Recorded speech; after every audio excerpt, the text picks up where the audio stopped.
Hey guys, I am back for chapter 5 today. I have been thinking about this book, like weirdly a lot, and I'm starting to wonder if the boy's name is Langston, and maybe he's trying to find himself in this book. Dun dun dun. I mean, you guys might be sitting there and like, Miss Lampy, you're way behind. I don't know, maybe. I don't know. That's my thought. I don't know, you guys. That would be really crazy. Anyways, so what happened at the end of chapter 4 was this boy discovered a library. And he was hanging out there until way too late. And he's rushing out the door at the end. And he's really nervous to get home late because he knows his dad is waiting for him. So let's find out what Dad says. Chapter 5. I opened the door. "Why are you so late?" Daddy asked, his words sharp enough to cut.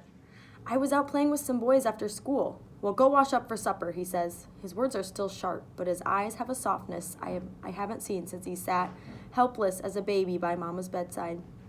I keep my hands under the cold water spout. Why didn't I tell Daddy about the library? Why didn't I tell him about the boys at school and the way they poke fun every day? Why didn't I tell him how alone I feel in a city full of people?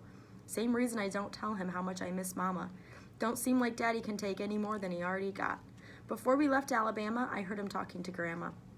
"Ain't nothing left for me here, Ma." "Leave the boy," Grandma said. "Ain't no sense dragging him long till you're settled." "She wouldn't want that," Daddy grunted. You never know. You never knew. You knew when Daddy was finished talking. I was hoping right up until we got on the train that Grandma would come with us, but saying goodbye to Alabama meant saying goodbye to everyone, even Grandma. After we buried Mama, Daddy started selling off what little we had, Mama's trunk, and then he started packing. Most of my things I had to leave behind. "Just take what you need," Daddy said. Grandma watched us go from the front porch. She squeezed me so tight I thought she'd never let me go. All of a sudden she looked old and tired, not the Grandma who worked up from sunup till sundown. Mama's death had taken something from her too. Grandma always said that I had the best of my Mama, and now I was leaving. Barely had a chance to talk to Jimmy and Roland. My Sunday pants rode up above my ankles while we walked the miles to the train depot. Mama never got to let them down before she passed. She said I must have grown 3 inches in 1 month, and she just couldn't keep up. Fast as she took out a hem, I grew some more. I stared hard at everything as we passed so I could take a picture in my head to remember in case we never came back to Alabama. I dragged my suitcase behind Daddy's long steps. Every time Daddy slowed to take out his handkerchief and wipe his forehead. I hoped he was going to turn around and head on home, but he just kept walking, and I just kept following. Folks stopped, asked if we wanted a ride, asked if we was heading out of town. Daddy answered, "We're just fine now. Have a good day," and kept on walking. Time we reached the depot, our clothes were soaked through. Everyone always said I looked just like my daddy. Thick arms and middle, big flat feet. Strong boy, handsome just like his daddy. Folks had been saying since the day I was born, but I never took a liking to work Daddy in the fields. I never took a liking to the work Daddy did in the fields, or chopping firewood or toting heavy bundles. That day I must have looked like his shadow trying to keep up behind his fast walking. The pebbles from the holes in the bottom of my shoes pinched every step, but I didn't slow. Figured Daddy was so mad about Mama dying, he'd leave me behind too.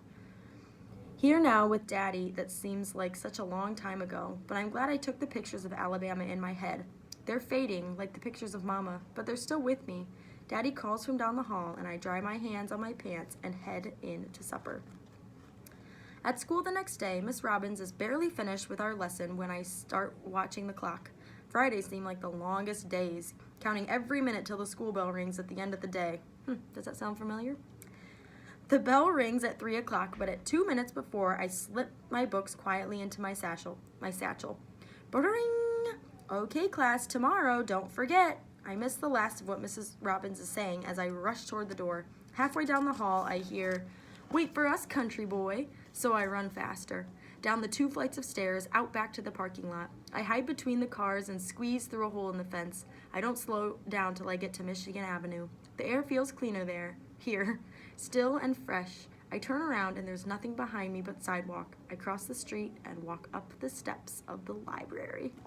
So glad he went back to the library. All right, so that is the end of chapter 5. Short and sweet. So I will see you guys next time for chapter 6.